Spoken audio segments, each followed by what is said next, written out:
social, já fui entretido com a política, né? Política partidária, digamos aí que 12 anos, né? Quando eu me filiei ao meu primeiro partido, e sempre carregando a defesa desses valores, né?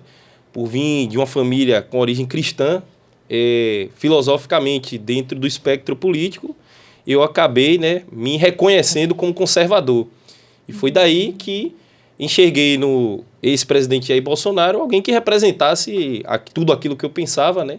Tudo aquilo que eu acreditava, carregando dentro da política isso, desde 2013, né? Quando ele já era deputado federal, e culminou na sua eleição em 2018, onde aqui na Bahia a gente teve uma pequena participação, né?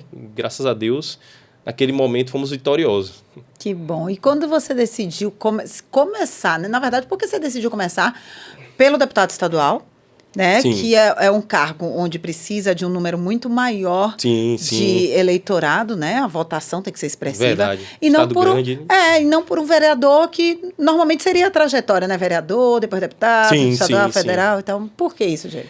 Veja bem, Aline, foi algo, eu digo que natural do processo, todo o processo de trabalho e da construção de tudo aquilo que a gente vinha fazendo, né? Okay. Nós, em 2017, né, fundamos o Bahia Direita, que hoje é o maior movimento de direita, muitos consideram do Brasil, a gente tem um pouco de humildade em restringir ao Norte e Nordeste, né?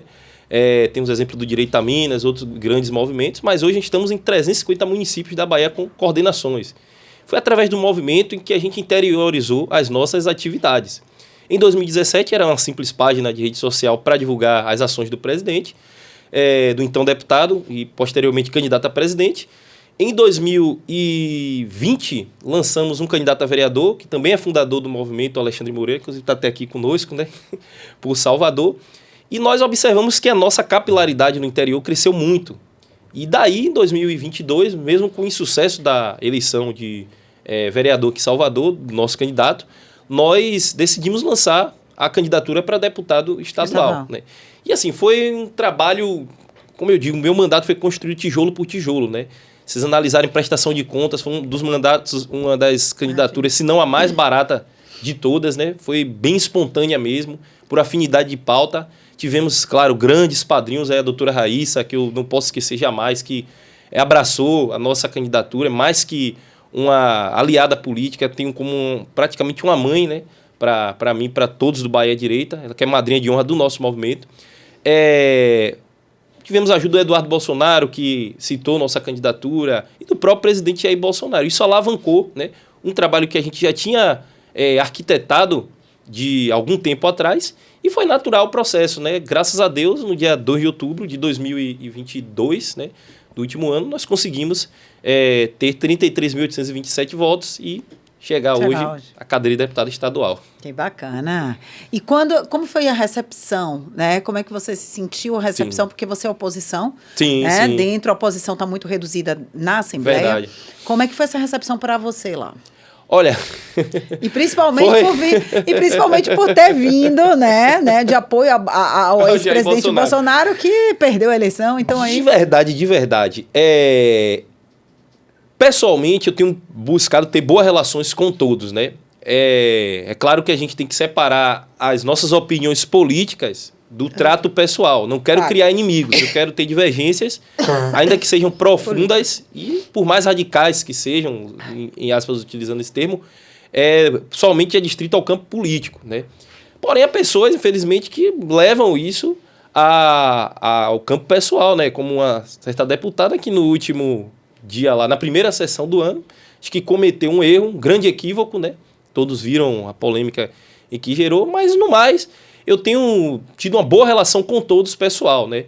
Eu, como disse, o povo baiano me elegeu para ser deputado estadual, né? Os conservadores, os patriotas principalmente, que foi o segmento que me colocou lá, e eu tô na obrigação de não ser um youtuber, né? De estar lá na tribuna fazendo vídeos e reverberando. Não, tô na obrigação de buscar, com essa articulação política, que é a natureza do parlamento, né? Claro. Passar os meus projetos para que esses pensamentos, essas ideias que nós defendemos se tornem concretas no dia a dia dos baianos, principalmente os patriotas que me elegeram, né?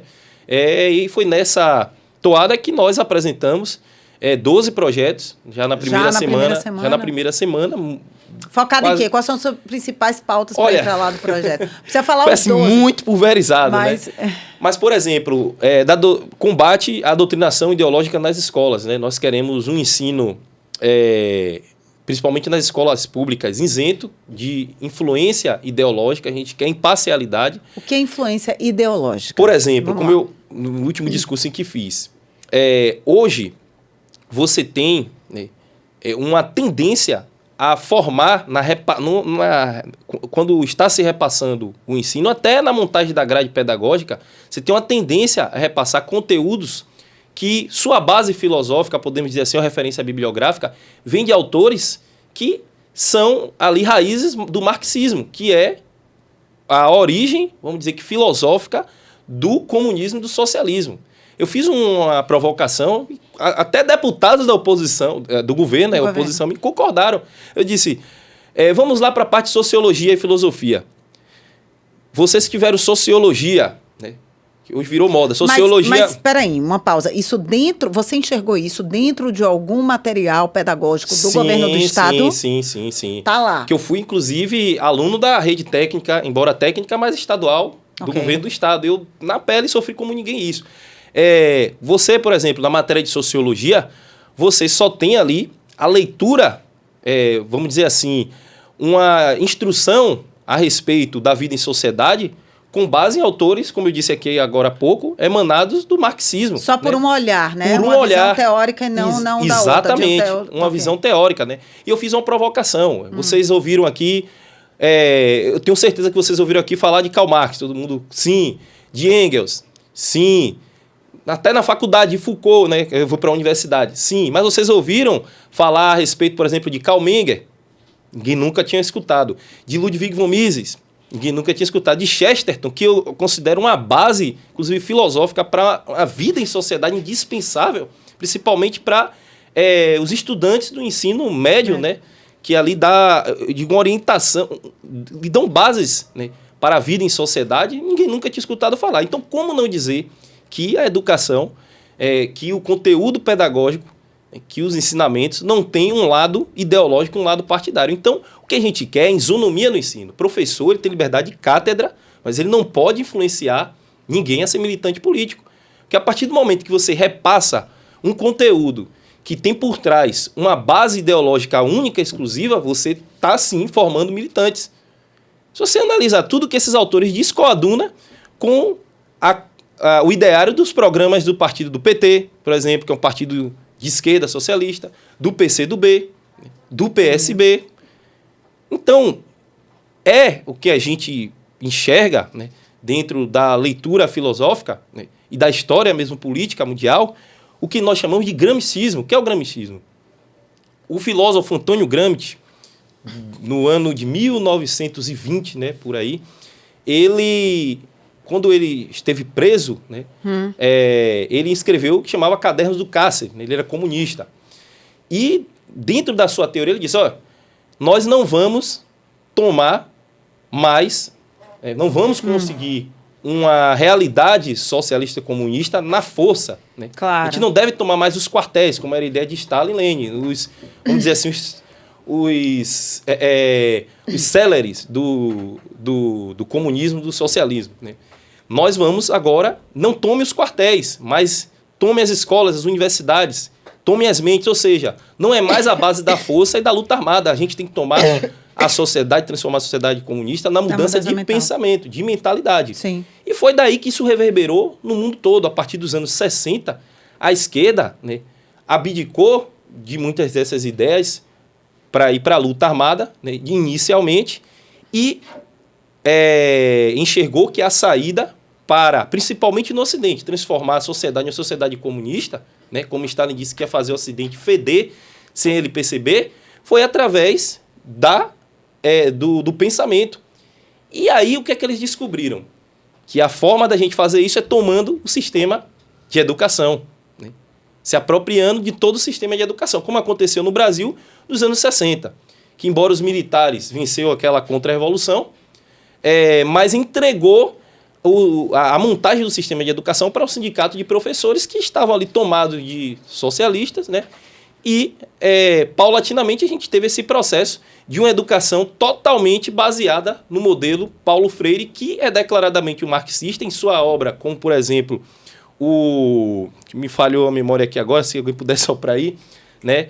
Do seu célebre A Pedagogia do Oprimido, né? Sim, reconheceu o Che Guevara como herói. E ainda em outros escritos disse que, se necessário for matar pela revolução, isso era aceitável. Então, não é esse tipo de referência que a gente quer. Aliás, a gente não quer nenhum lado ideológico na educação. E aí que eu venho, finalizando esse tópico, para dizer que o professor ele é um condutor ao conhecimento. Ele, dentro da sala de aula, se ele passou a respeito do socialismo e do comunismo, ele tem que passar a respeito, né? Se ele deu uma base filosófica com essa natureza, ele tem que dar uma base filosófica de uma natureza que se contraponha. Para que o aluno, ele livremente forme sua opinião, seu pensamento, e aí ele, na sua vida em sociedade, vai decidir. Isso sim é liberdade. Mas a maioria do sistema, e principalmente socialista e comunista, né? Sim. Eles querem uma sociedade burra, porque quanto mais a população for ignorante, mais controle e mais domínio terão sobre ela. Exatamente. Então, quanto mais a gente não forma cidadão, quanto a gente não muda a mentalidade das pessoas, mais a gente vai achar que a favela vai ser pobre o tempo inteiro. Exato. E que ali só vai ter ladrão, traficante, exatamente, ou o que for. Exatamente. Né? Porque a gente não quer chegar na favela, educar a favela, educar o povo lá, para mudar de mentalidade, para que eles vivam prosperamente, enriqueçam, vivam de abundância, porque para todo mundo é possível, ser para um é para todos. Só que a gente enxerga dessa maneira. Não, eu não vou mexer ali, porque se eu mexer ali, vai criar-se uma revolução mental, uma revolução do povo, que vai clarear, vai dizer, porra, é possível. Exatamente. Né? Então, por que eu estou nesse lugar? Exatamente, né? E é algo que a gente se pergunta, né? Uma crítica que eu sempre faço, principalmente aos políticos de esquerda, né? Se aproveitam ali da ignorância, eu não digo ignorância, que esse não seria o termo, né? Mas da baixa qualidade educacional, que infelizmente quem sobra nessa questão toda é o povo mais pobre, né? É a população mais carente, que não tem condição de ter um acesso ao ensino de qualidade, fica ali vulnerável a essa carga de influência, como eu falei. A única opção que tem de ensino é o ensino público, que tem todas essas, vamos dizer, mais qualidades que eu acabei de falar, né? E ali são alvos fáceis para políticos de esquerda, né, chegarem com seus discursos bonitos. Você tem que ter orgulho da favela. Eu me pergunto, orgulho de quê? De locais que não tem saneamento básico, não tem oportunidade de emprego, de trabalho, que não tem, né, uma segurança de qualidade, né, uma liberdade plena em muitos locais. Não é esse tipo de favela. Aliás, favela não é local digno para ninguém. Se analisar a base do termo favela, não é local digno para ninguém. Eu quero ver as pessoas dessas zonas mais vulneráveis progredirem, não só financeiramente, mas em pensamento e mentalidade. Por isso que a esquerda, eles e a sua base filosófica levam a todos serem dependentes única e exclusivamente do Estado. E eu vou dar uma grande prova disso. Pergunte a qualquer estudante, qualquer jovem hoje, de escola pública, que esteja começando o seu ensino, ou que esteja começando a sua vida, vamos dizer assim, escolar, que esteja, principalmente na faixa dos 14 anos, que esteja ali apto para entrar no mundo do trabalho, como muitos chamam. Qual é o seu sonho de estabilidade financeira? Se você fizer uma pesquisa de 10, eu posso aqui fazer qualquer aposta, no bom sentido, né? Vou dizer, não, o deputado é envolvido em jogatina, mas no bom sentido. Sim. Podemos fazer qualquer aposta. Desses 10, se você perguntar qual é o seu sonho de estabilidade financeira, eu tenho certeza que 9 vão dizer ser funcionário público do que dizer ser empregado. Porque já colocaram isso na mente, você só vai ter sucesso na sua vida se você passar em um concurso público e garantir ali uma estabilidade. Que vai ser o mais fácil. É mais fácil. Em vez de empreender, né? Que empreender, empreenda que você enriquece, meu amor. Exatamente, né? Infelizmente. E a gente já tem todo um sistema que dificulta isso, né? Um país que em carga tributária é uma negação, principalmente, aí falando em país, esteja aqui o nosso estado da Bahia, que tem uma das cargas tributárias mais castigantes do Brasil, o ICMS está aí como prova. Isso desestimula, né, automaticamente o cidadão optar pela iniciativa privada e automaticamente também encontrar esse caminho mais fácil, né? Que é a ideia comunista, você fortalecer o Estado para o Estado ser eternamente o seu provedor, né? A ideia de esquerda, né? Do espectro político esquerdista, né? Principalmente do fascismo, que como muitos deturpam, que é uma doutrina de direita, é uma doutrina de esquerda, né? Que o fascismo foi uma cisão do comunismo, né? Se você for analisar lá os filósofos autores do fascismo, principalmente o Alfredo Rocco e o Enrico Conradini, eram filósofos de esquerda, né? Que criaram uma cisão com o movimento comunista e decidiram fundar o fascismo, que mais tarde originou aí a figura do Mussolini, né?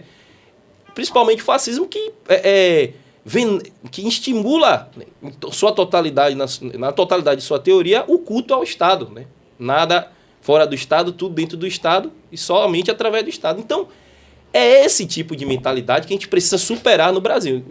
E aí, a gente tangenciou tanto, que a discussão ficou tão boa, é por isso que eu apresentei esse projeto, né? Começando por nossa Bahia, né? Onde está restrito aqui minha atividade parlamentar, para que a gente, quem sabe aí, né, contando com a sensibilidade dos nossos colegas, consigamos mudar essa realidade.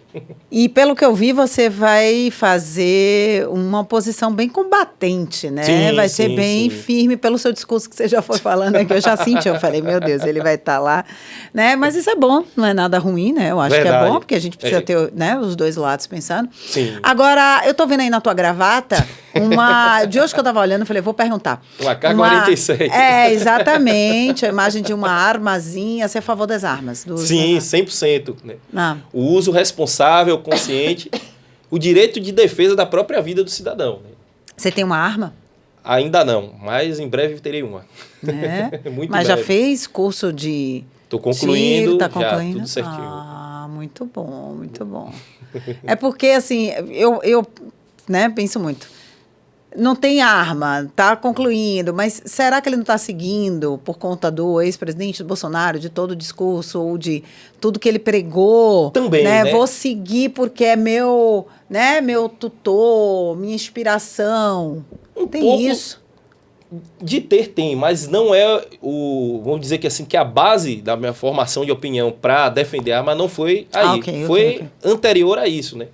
Primeiro, por acreditar, como um conservador, né, filosoficamente, a gente defende o direito à vida, né? E a defesa do direito à vida, né, é indispensável você ter sua autodefesa. Tá. Porque o Estado, eu comparo muito como cobertor curto, né? Se a gente botar nessa mesa aqui, você vai puxar de uma área, descobrir outra, né? Ele não tem como gerir todas as áreas. E uma dessas áreas é a segurança pública. Né? Ok. Se a gente... Hoje, pela lógica majoritária que a gente tem no Brasil, eu digo dos nossos atores políticos formalmente constituídos, é de que o Estado vai te dar essa proteção, que é uma grande mentira. A gente vê aí, principalmente a Bahia, que é um dos estados mais desarmados civilmente do Brasil, é o estado mais violento do país. E você até falou da remuneração. Você falou até da remuneração dos policiais agora para o Carnaval. Você exatamente, baixíssima. R$20 um soldado de polícia ganha em 1 hora. R$20, gente? R$20,85. Que isso? Em 1 hora, né? Para trabalhar ali no Carnaval. Vamos supor, ele trabalha ali trabalhando 8 horas, com adicional noturno que sobe um pouquinho para 23. Em média, o policial vai ganhar R$200 para trabalhar em um dia de Carnaval. Isso é um absurdo. Você comparar com a iniciativa privada, ninguém ganha menos de R$500 para trabalhar no Carnaval, no serviço mais em conta que se existe. Então, o Estado não deveria estar dando exemplo, equiparando ou pagando até melhor que a iniciativa privada? Os policiais são o quê? São sub-humanos? São outro tipo de seres indignos de terem todas ali suas, vamos dizer que, suas garantias trabalhistas em dias? Então, é esse tipo de questionamento que a gente faz. E ainda mais se comparando no estado em que a gente tem aí o traço marcante, a escalada da violência. E ainda se analisando do Carnaval, que é um período em que a gente recebe, só em Salvador, mais de 3 milhões de pessoas aqui, né? É terrível para lidar com essa situação. É complicadíssimo. E o policial trabalha exclusivamente dando a sua vida para prestar o seu serviço. Então, é lamentável, né? eu estarei oficiando, né? Inclusive já oficiamos a Secretaria de Segurança Pública e o governador, né? Já estaremos nos próximos dias elaborando matérias para que no próximo Carnaval a gente não tenha esse tipo de situação mais, né? Dentro da atividade legislativa, mas de agora, de imediato, a gente já vai estar, já entrou com alguns instrumentos para, quem sabe agora, nesse período carnavalesco, que começa na próxima semana, essa situação seja assimilada e resolvida o quanto antes, né? Bacana, bacana. Diego, já vi que você vai causar alguns burburinhos. Vai dar trabalho pra gente aqui. É trabalho bom, né? Tem notícia, tem notícia, a gente tem que falar. Então vai ser bom esse negócio aí. Mas me diga um projeto ambicioso para 2023, que você... Da atividade legislativa. Da sua. Por exemplo, eu entrei com um projeto dentro dessa pauta educacional mesmo, que eu destaco, a concessão das escolas públicas para serem administradas pelo setor privado, né? Ou seja, entes privados administrarem o serviço público de ensino, né? Por exemplo, não vou fazer aqui propaganda, claro, de nenhuma instituição. Não faz não, que não tá botando dinheiro aqui, pelo amor de Deus. Tô até precisando. Mas uma escola particular de grande porte aqui, de Salvador, né? Administrar um colégio público desse, que está aí em decadência, eu acho que seria de bom grado, né? Não vejo nenhuma... nada de não altruísta nisso, né? Mas só que o problema eles não vão...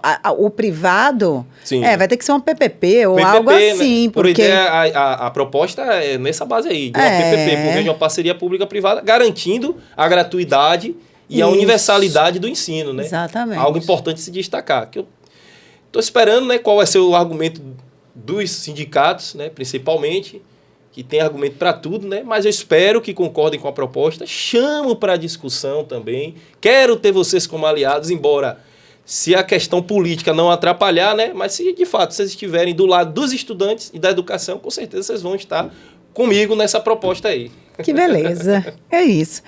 Diego, adorei conversar com você, conhecer um pouco mais, né? Eu que agradeço. Eu acho que vai ter também muita coisa para se falar ao longo do ano, né? Sim, pelo menos esse foi o início aí da nossa parceria, para que vocês também, né? O pessoal conheça também um pouco você mais e veja que tem essa oposição e a quem eles possam contar, né? Caso sejam mesmo do lado bolsonarista, enfim. Você sabia que a gente tem muito bolsonarista no nosso site, no nosso portal? Eu estava dando uma pesquisada, eu vi a quantidade grande ali. Na época da campanha, se a gente soltava uma matéria de Lula, meu povo, para pau. Soltava uma matéria de Bolsonaro, o povo, Bozo, ficava naquela coisa. Eu falei, gente, o público aqui é mais bolsonarista? Mas isso é o reflexo de um trabalho jornalístico imparcial, né? Você agregar os dois lados, né? A gente deixava o couro... Infelizmente não é majoritariamente assim que funciona. Não é. A gente deixava o couro comer lá, né? Exato. Então, a gente botava, mas aí a gente conseguiu sondar e perceber, né? Poxa, o público engaja mais quando são os posts de Bolsonaro.